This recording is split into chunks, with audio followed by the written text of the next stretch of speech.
God has a way of doing things.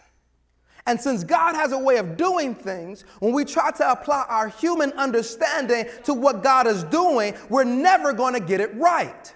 Thus, without knowledge of what God is doing, we'll start adding our human understanding, our human definition, our human wherewithal, and we'll find out that then we're running away from things that we should be running towards, and we're running towards things that we ought to be running away from. Why? Because God has a plan. Can't stop praising. Can't stop praising. Won't stop praising. Won't stop praising. I can't stop praising. Can't stop praising. I won't stop praising. Won't stop praising. I can't stop praising. Can't stop praising. Colossians chapter 1, starting at verse 9, and it reads, "So we have not stopped praying for you since we first heard about you.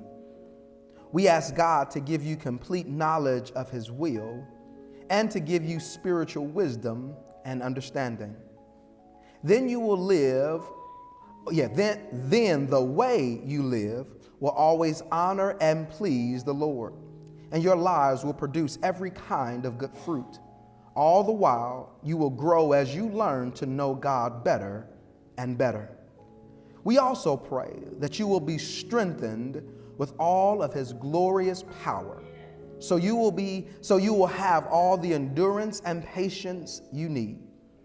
May you be filled with joy, always thanking the Father.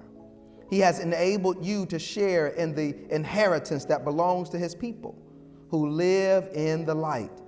For he has rescued us from the kingdom of darkness and transferred us into the kingdom of his dear Son, who purchased our freedom and forgave our sins." That there'll be moments that show up that if you don't understand the spiritual wisdom and understanding of God, that you will miss it. And this spiritual wisdom and understanding is predicated. When Paul is writing, he's writing from this Jewish background, is predicated by the law of God. That the gift of grace does not do away with the law. But now the grace and the gift of God's Spirit in us now lets us live into the beauties of the law without all of the repercussions from the many times that we will fail. But as we learn the law now, we can participate in God's economy. I will bless the Lord. I will bless the Lord. I will bless the Lord. I will bless the Lord. I will bless the Lord. I want to stand up and say, I may not always know how God is going to do it. I may not always fully understand what God is up to, but can I tell you that I know that God has a plan? I can recognize that despite the difficulties that we see, the difficulties with gun legislation, the difficulties with death and all of the variety of diseases that are rising up, I can see the difficulties around poverty, and we can see the difficulties around climate change. And although I don't have it all worked out, what I do know is that God does have it worked out.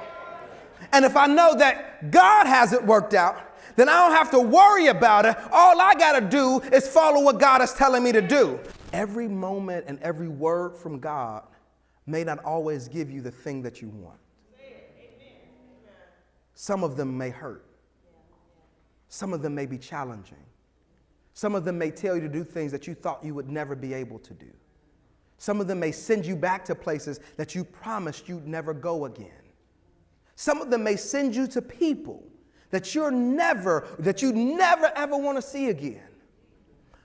But when you follow, the pleasure that this will bring to God and the honor that this will give to God will be worth it enough if God didn't do anything else.